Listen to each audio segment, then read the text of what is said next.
Biblia explicada, un recorrido diario por las Sagradas Escrituras. Hoy, en nuestro recorrido explicativo por las Sagradas Escrituras, hemos llegado al capítulo número 13 del primer libro de Reyes. En el capítulo anterior, vimos cómo el reino de Israel se fracturó, se dividió. Israel hacia el norte, cuya capital llegó a ser Samaria, y Judá hacia el sur. En el reino del norte estaría Jeroboam, y en el sur estaba Roboam, el hijo de Salomón. Roboam no quiso escuchar al pueblo, no quiso escuchar el consejo de los ancianos, sino que prestó atención al consejo de los jóvenes y trató mal a aquellos que le habían solicitado lo que era justo. El reino se dividió y Dios lo permitió. Sin embargo, a pesar de esto, Dios no dejaría a su pueblo sin instrucciones. Habría profetas que orientarían tanto al rey del norte como al rey del sur, o a los reyes que se establecerían en el norte y a los reyes que se establecerían en el sur como linaje de David hasta que llegara el Mesías prometido. Pero en el reino del norte, Jeroboam decidió hacer un culto idolátrico para que el pueblo no bajase a Jerusalén y colocó 2 becerros de oro, uno en Betel, para que la gente entonces se acostumbrara a un sistema de adoración totalmente contrario a lo que Dios había establecido. Bueno, el capítulo 13 comienza diciendo que por orden del Señor, un hombre de Dios, un varón de Dios cuyo nombre no conocemos, podríamos deducir que quizás sea el profeta Semeías que está en el capítulo anterior, en el capítulo 12. Pero no lo sabemos, no sabemos si realmente era él o era otro. Lo cierto es que venía desde Judá y llegó hasta Betel por orden divina cuando Jeroboam estaba junto al altar para quemar incienso, porque Jeroboam había establecido un culto de adoración totalmente contrario a lo que Dios había establecido en el principio, con el santuario, con el templo.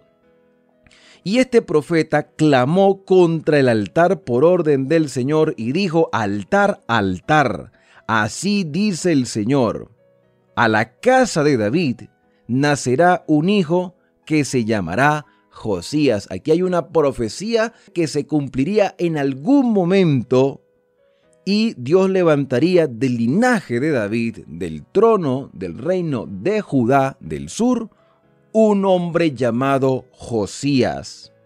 Él sacrificará sobre ti a los sacerdotes de los lugares altos que queman incienso sobre ti, y sobre ti quemarán huesos de hombres. Le está hablando al reino de Israel del norte, le está hablando al rey, pero él dijo altar, altar. Dios levantará a un hombre llamado Josías que sacrificará a tus sacerdotes falsos para ponerle fin a este culto idolátrico. En el segundo libro de Reyes, en el capítulo 21, verso 24, vemos el cumplimiento de esta profecía. Nacerá un rey llamado Josías, que desde niño comenzaría a regir la casa de Judá con sabiduría y con mucho respeto a Dios. Él reformaría a Israel, sería la esperanza de Israel para que fuesen encaminados nuevamente por el sendero de la rectitud. En aquel mismo día, el profeta que fue hasta Israel del norte, en aquel mismo día dio una señal diciendo: esta es la señal de que el Señor habló, el altar se quebrará y la ceniza que está en él se derramará. Cuando el rey Jeroboam oyó las palabras de este varón de Dios, de este hombre de Dios que había clamado contra el altar de Betel, extendió su mano desde el altar y dijo: prendedlo. Extendió la mano: prendan, agarren a ese hombre. Pero la mano que extendió se le secó y no la pudo volver así. La mano se le dañó completamente. Se le puso rígida, se le secó como consecuencia de sus pecados y al no escuchar la advertencia del profeta, sino que se ensañó contra el profeta, recibió entonces el rey este castigo. El altar, dice el versículo 5, se rompió y se derramó la ceniza del altar conforme a la señal que el varón de Dios había dado por la palabra del Señor. Entonces el rey dijo al varón de Dios: ruega al Señor tu Dios.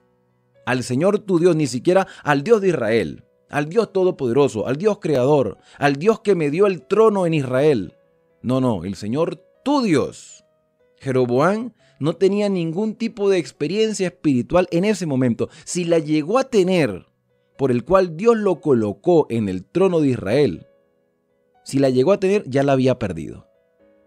Se había vuelto un hombre idólatra, había inventado fiestas según su propia percepción, desvió al pueblo de Israel de la adoración correcta, rechazó al profeta del Señor, recibe una consecuencia y ahora le pide al profeta que clame a Dios.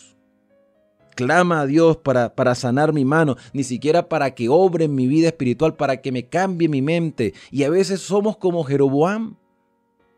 Buscamos a Dios simplemente para nuestro beneficio personal, pero no lo buscamos para que Él transforme nuestra vida y vivamos de acuerdo a su voluntad. Ruega al Señor tu Dios y ora por mí para que mi mano sea restituida. Y el varón de Dios oró al Señor, y la mano del rey se recuperó y volvió como antes. Le hizo una obra de misericordia. Dios tiene misericordia incluso de los infieles. Dios hace que la lluvia caiga sobre justos e injustos. Dios alimenta a buenos y a malos. Dios tiene misericordia de todos. Pero los que se desvían de los mandamientos del Señor tendrán que sufrir las consecuencias de su desvío. Y Jeroboam se había desviado completamente.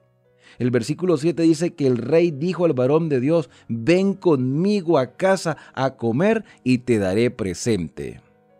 Lo invitó a comer a su casa, como un gesto de agradecimiento quizás, o como una demostración de que había afinidad entre el varón de Dios y el rey, para que todo Israel se diera cuenta de que había un varón de Dios comiendo a la mesa del rey.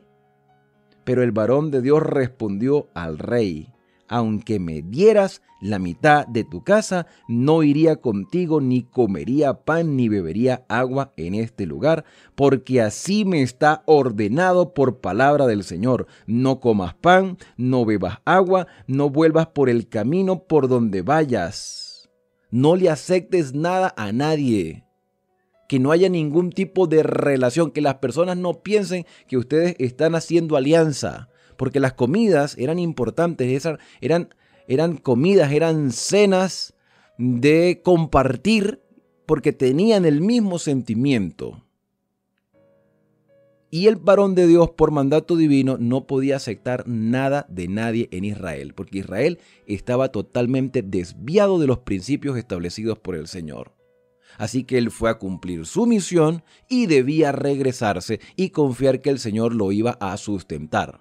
No alguien en Israel, sino el Señor. Y Dios también nos sustenta a nosotros en este día. Nos sustenta siempre y nos sustentará todo el tiempo, pero debemos ser fiel a su palabra. Debemos ser fiel a sus mandatos. Dios no nos dejará desamparados. A veces nos sentimos presionados por las situaciones económicas y cedemos ante las presiones sociales y desobedecemos a Dios porque no queremos que el pan falte en nuestra casa.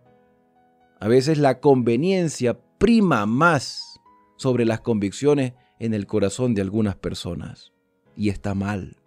Y Dios le dijo al varón de Dios: no aceptes nada. Así que el versículo 10 muestra que él regresó por otro camino y no volvió por el camino por donde había ido a Betel, porque esa fue la orden del Señor. Se fue por otro camino desconocido. No se dice cuál, sino otro camino para regresar a la tierra de Judá, que era la tierra donde pertenecía. Habitaba entonces en Betel, y aquí viene algo que debemos analizar muy bien, porque había entonces en Betel un anciano profeta. No dice que era profeta de Dios. Balaán, en el pasado, también fue un profeta que se desvió de la voluntad del Señor, un profeta que desertó de la fidelidad al Todopoderoso. Y este personaje que aparece aquí en el capítulo 13, descrito como anciano profeta, cuyos hijos le contaron lo que el varón de Dios había hecho y dicho aquel día en Betel, o sea, sus hijos fueron testigos. Quizás los hijos de este anciano profeta eran sacerdotes paganos de Jeroboam, sacerdotes desviados, sacerdotes que estaban haciendo lo contrario a lo que Dios había establecido. Y su padre les preguntó, ¿por qué camino se fue? Y sus hijos le mostraron el camino por donde se había vuelto el varón de Dios que había venido de Judá. Él dijo a sus hijos, ensilladme el asno. Ellos le ensillaron el asno y subió en él. Fue tras el varón de Dios y lo halló sentado debajo de una encina. Le preguntó, ¿eres tú el varón de Dios que viniste de Judá? Él respondió, yo soy. Entonces le dijo, ven conmigo a casa. Pero él respondió, y de la misma manera como le respondió al rey, le respondió a este hombre desconocido que se estaba acercando. Y él respondió, no podré volver contigo, ni entrar en tu casa, ni comer, ni beber contigo en este lugar, porque por palabra de Dios me ha sido dicho, no comas pan, ni bebas agua allí, ni vuelvas por el camino por donde vayas. La orden era precisa. Este varón de Dios tenía clara la ordenanza del Señor. Dios le reveló algo, cumplió la misión y ahora tenía que devolverse y no podía entrar a ninguna casa. Esa fue la orden divina.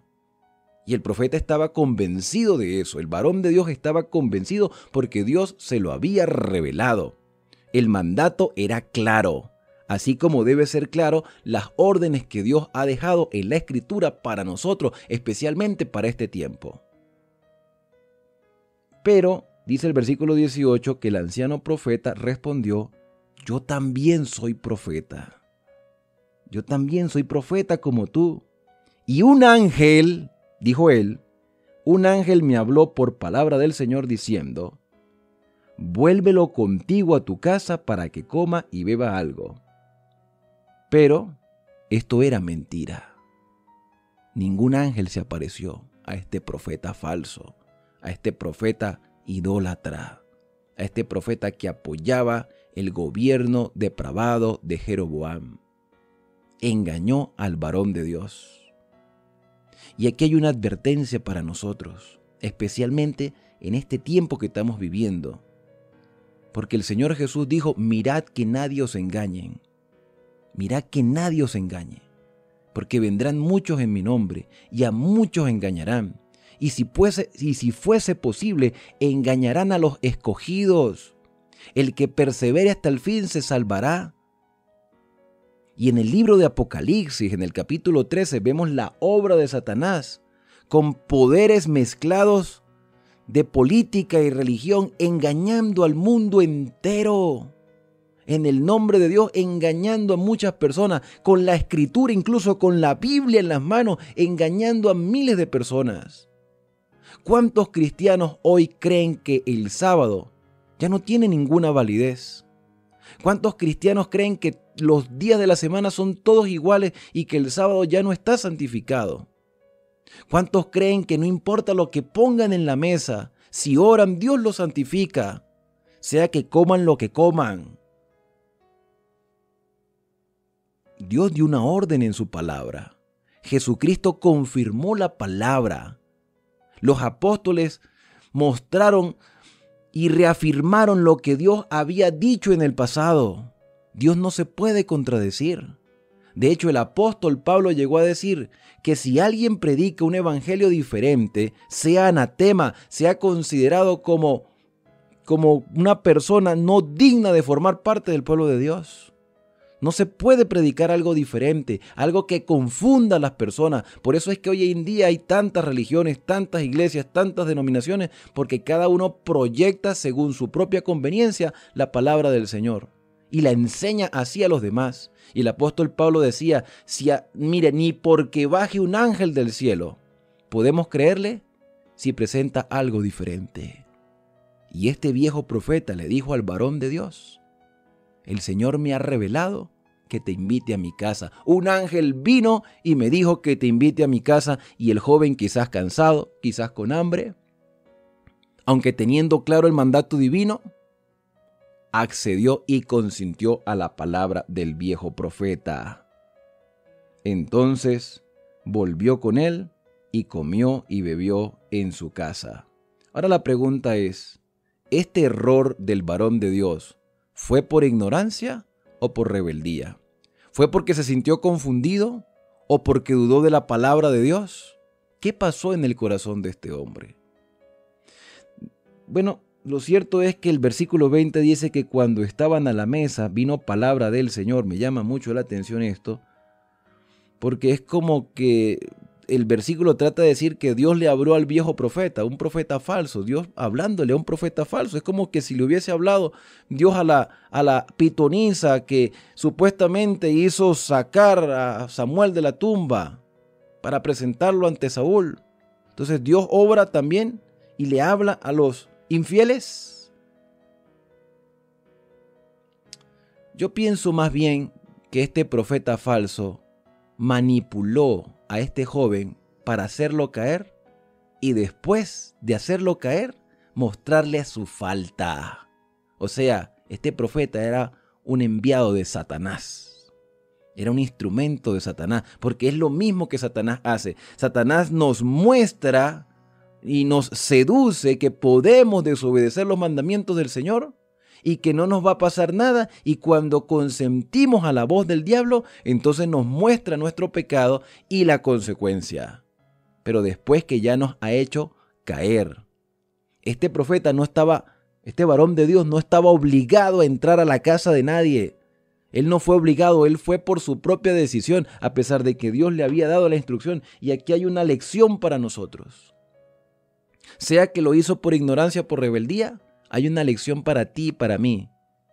El que peca por ignorancia igualmente recibe las consecuencias, y el que peca por rebeldía no tiene perdón de su pecado, porque la rebeldía es consciente. El pecado que no se perdona es la blasfemia contra el Espíritu Santo, porque el Espíritu nos convence de pecado, de justicia y de juicio. Y si nosotros rechazamos el mandato divino, si rechazamos la voz del Espíritu Santo, entonces ¿qué perdón vamos a tener si Él es el que nos muestra el camino por donde ir? Y dice aquí el versículo 21, clamó al varón de Dios que había venido de Judá y le dijo, así dice el Señor, por cuanto has sido rebelde a la orden del Señor y no guardaste el mandato que el Señor tu Dios te había prescrito, sino que volviste, comiste y bebiste, donde el Señor te había prohibido comer y beber, tu cuerpo no entrará en el sepulcro de tus padres. O sea, este tipo es un sinvergüenza. O sea, fuiste el instrumento de Satanás. Trajiste al varón de Dios a tu casa y después le muestras su pecado y su condenación. Un satánico completamente. Y Satanás hace lo mismo hoy. Nos hace caer y después nos muestra nuestro pecado para que nos alejemos de Dios y no volvamos arrepentidos al Señor. Bueno, dice el versículo número 23 que cuando hubo comido y bebido, el profeta que lo había hecho volver le enalbardó un asno, y yendo por el camino un león se le topó y lo mató, y su cuerpo quedó echado en el camino, y el asno y el león estaban junto al cuerpo. Unos hombres que pasaban vieron al cuerpo echado en el camino y el león junto al cuerpo, y vinieron y le dijeron en la ciudad donde el anciano profeta habitaba. Se lo dijeron a este anciano profeta falso, y al oírlo el profeta que lo había hecho volver del camino dijo, este es el varón que fue rebelde al mandato del Señor. Por eso el Señor lo entregó al león, que lo quebrantó y mató conforme a la palabra del Señor, y habló a sus hijos, enalbardadme un asno, y ellos lo enalbardaron. Él fue y halló el cuerpo tendido en el camino, y el asno y el león junto al cuerpo. El león no había comido el cuerpo ni dañado al asno. Entonces el profeta tomó el cuerpo del varón de Dios y lo puso sobre el asno y lo llevó. Y el profeta anciano vino a la ciudad a endecharlo y a enterrarlo. Puso su cuerpo en el sepulcro y lo endecharon diciendo: «Ay, hermano mío». Después de enterrarlo, dijo a sus hijos: «Cuando yo muera, enterradme en el sepulcro donde está el varón de Dios, poned mis huesos junto a los suyos, porque sin duda vendrá lo que dijo a voces por la palabra del Señor contra el altar que está en Betel y contra todas las cosas en los lugares altos que están en las ciudades de Samaria». Samaria, la capital de Israel, como podemos ver en el mapa. Y aquí, mis queridos hermanos, hay una lección. Dios cumple su palabra. Dios cumple su palabra. Dios nos advierte de las consecuencias del pecado. El pecado va a traer consecuencias irremisiblemente. Si desobedecemos la palabra del Señor, vamos a sufrir las consecuencias. Dios nos advierte, Dios nos exhorta, Dios nos da órdenes, pero tú y yo a la final somos los que decidimos si obedecer o desobedecer. Este varón de Dios fue un instrumento en las manos del Señor, se dejó engañar, se dejó seducir, se dejó guiar por alguien que se dijo llamar ser profeta, desobedeció la orden del Señor y recibió la consecuencia. Cuán importante es que seamos obedientes a los mandamientos del Señor. Podemos ser cristianos, podemos ser sinceros, pero si no somos obedientes, estamos defraudando a nuestro Señor. Y quiero aclarar algo, porque la salvación es por gracia, es por fe, por los méritos de Cristo Jesús. Pero esa fe debe llevarnos a obedecer, a obrar, a actuar diferente. La diferencia entre los profetas falsos y los verdaderos es que los falsos desobedecen y todavía así reclaman las promesas del Señor. Y los profetas verdaderos obedecen al Señor y confían en que la voluntad del Señor siempre será lo mejor para sus vidas.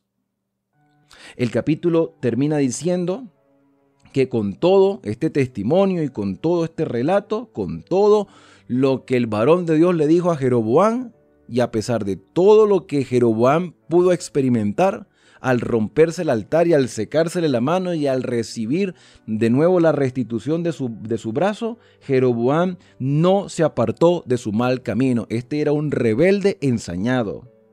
Antes volvió a ser sacerdotes de los lugares altos de entre el pueblo. A quien quería lo dedicaba para que fuese sacerdote de los lugares altos, y esto fue causa de pecado para la casa de Jeroboam. Por eso fue cortada y raída de la faz de la tierra. Bueno, de esta manera hemos culminado con este capítulo por el día de hoy. Aquí hay mucha rebeldía, aquí hay mucha desobediencia, aquí hay mucha ingratitud de parte de Dios, aquí hay mucho engaño. Y una última lección que creo que es importante para nosotros es que el que inocentemente peca, inocentemente se condena. No podemos vivir en la ignorancia consciente. Tenemos que cada día seguir aprendiendo para hacer la voluntad del Señor. Y vuelvo a repetir, podrá haber muchos cristianos sinceros, podrá haber muchos cristianos que creen que están haciendo lo correcto, engañados incluso por sus propios pastores y dirigentes, pero eso no los va a eximir de las consecuencias del pecado. Si yo pongo comida en mi mesa que va en contra de lo que Dios ha establecido, eso, a pesar de que yo pida la bendición por ese alimento, eso va a causar un efecto en mi cuerpo porque lo estoy haciendo conscientemente. Conscientemente, porque Dios nos ha dado luz, porque la ignorancia no es una excusa. Hoy en día no hay excusa para la ignorancia es una decisión, porque Dios ha dado luz, ha dado revelación. Y este profeta, este varón de Dios, no era ignorante. Dios le había dado una orden, pero él prefirió escuchar a otro que se decía llamar profeta. En el día final no habrá excusa. No es que yo no sabía, sí sabías porque tenías la palabra. Que no quisiste leerla o no quisiste prestarle atención fue otra cosa. Este capítulo es una advertencia para nosotros. Dios permite que pasen algunas cosas pero a la final nos dará la recompensa que merecemos.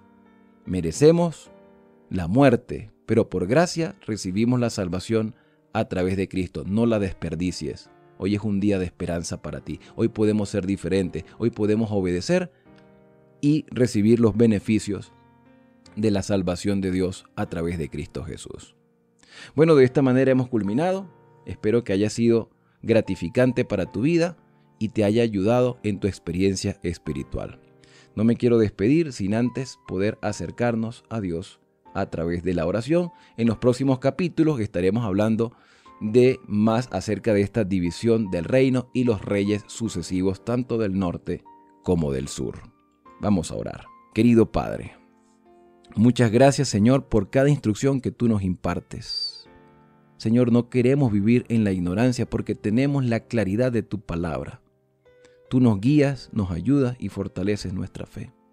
Perdona nuestras faltas, corrígenos y permítenos ser obedientes a todo lo que tú establezcas. Son agradecimientos que hoy te hacemos en el santo y bendito nombre de Cristo Jesús. Amén. Bien, y ahora al despedirnos decimos a cada uno: Dios te bendiga y te guarde. Haga resplandecer Dios su rostro sobre ti y tenga de ti misericordia. Dios alce sobre ti su rostro y ponga en ti paz. La invitación es para el día de mañana, cuando regresaremos con más de nuestro recorrido explicativo por las Sagradas Escrituras aquí en este canal de Esperanza. Así que no olvides suscribirte, activar las notificaciones y compartir estos videos con muchas más personas para que juntos sigamos creciendo en el conocimiento de la palabra de Dios. Que Él te pueda guiar a lo largo de todo este día.